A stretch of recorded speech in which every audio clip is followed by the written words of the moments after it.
कुछ अनसुनी कुछ अनकही कहानियाँ। हर कहानी कुछ कहती है। आइए सुनते हैं आज की कहानी क्या कहती है। आज की भागती दौड़ती जिंदगी की ये कहानी है उन 3 मित्रों की जो एक ही शहर में रहते थे। उनके नाम थे रवि, रमेश और राकेश। तीनों मित्र शहर में बचपन से साथ रहते थे। साथ में स्कूल की पढ़ाई, कॉलेज खत्म किया और कॉलेज की पढ़ाई खत्म करने के बाद रवि विदेश चला गया और वहां एक बहुराष्ट्रीय कंपनी में अच्छी पदवी पर कार्यरत हो गया। राकेश ने भी अपने ही शहर में एक नौकरी तलाश ली। नौकरी सरकारी थी, अतः राकेश भी अपनी सरकारी नौकरी में व्यस्त हो गया तथा रमेश ने अपने पैतृक व्यवसाय जो कि किराने की दुकान थी उसे संभालना शुरू किया। जैसे जैसे वक्त बीता, राकेश और रमेश भी एक शहर में होने के बावजूद महीनों तक मिल नहीं पाते थे और इस प्रकार 12 वर्ष का समय निकल गया।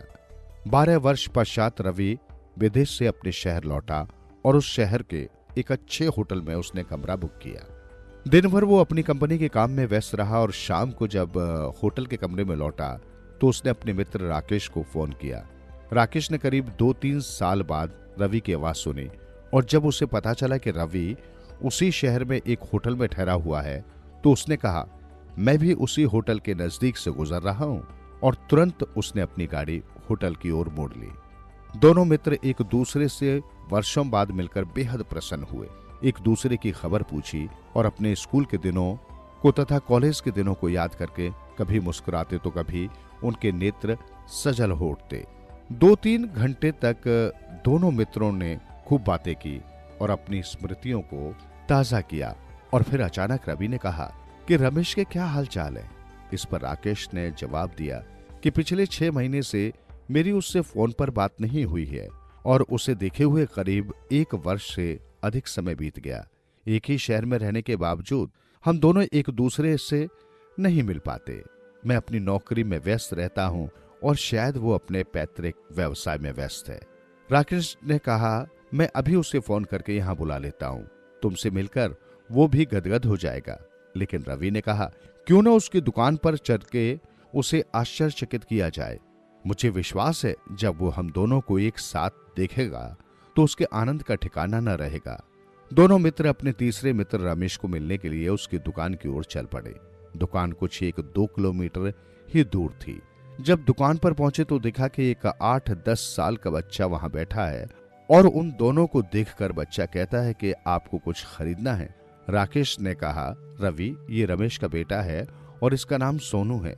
रवि ने सोनू को गले से लगा लिया और उसे देखकर बेहद प्रसन्न हुआ। कुछ देर पश्चात राकेश ने कहा, सोनू, रमेश कहाँ है? तुम्हारे पिताजी को बुलाओ। इतना सुनते ही सोनू का चेहरा लाल पड़ गया और उसकी आंखों से आंसू बहने लगे। उसने रोते रोते कहा, अंकल, पिताजी को तो गुजरे हुए 1 साल हो गया। ये सुनते ही राकेश और रवि के मानो पांव के नीचे की जमीन खिसक गई। दोनों अवाक से खड़े रह गए और रवि ने सोनू को एक बार फिर गले लगा लिया और जोर जोर से रोते हुए पूछा कि ये सब कैसे हुआ। इस पर नन्हे सोनू ने जवाब दिया कि उन्हें एक लाइलाज बीमारी लागू पड़ गई थी और उसी बीमारी ने उनके प्राण ले लिए। राकेश भी अपने नेत्रों को सजल होने से न रोक पाया और उसने कहा, एक ही शहर में रहने के बावजूद मुझे ये नहीं पता था कि मेरे बचपन का मित्र 1 वर्ष पहले ही मुझे छोड़कर जा चुका है, इस संसार को छोड़कर जा चुका है। ऐसी व्यस्तता किस काम की, ऐसी नौकरी किस काम की, जिसने मुझे मेरे प्रिय मित्र से मिलने तक का मौका नहीं दिया। रिश्ते जो भी हमें मिले हैं, चाहे वो माँ बाप का हो, पत्नी का हो, पुत्र का हो, पुत्री का हो, भाई का हो, मित्र का हो या अन्य रिश्ते हो, इन्हें संभाल कर रखने की जरूरत है। जीवन की भागदौड़ में, पैसों की भागदौड़ में कभी नहीं भूलना चाहिए कि इन रिश्तों की हमारे जीवन में अहम भूमिका है। रिश्ते हमारे परिवार का आधार हैं तथा हमारा परिवार समाज का और समाज संस्कृति का आधार है तथा संस्कृति देश का आधार है। अतः जीवन की आपाधापी में समय निकालें अपने लिए, अपने परिवार के लिए तथा अपने प्रियजनों के लिए। सुनते रहो दिल से यूं ही कहानियाँ।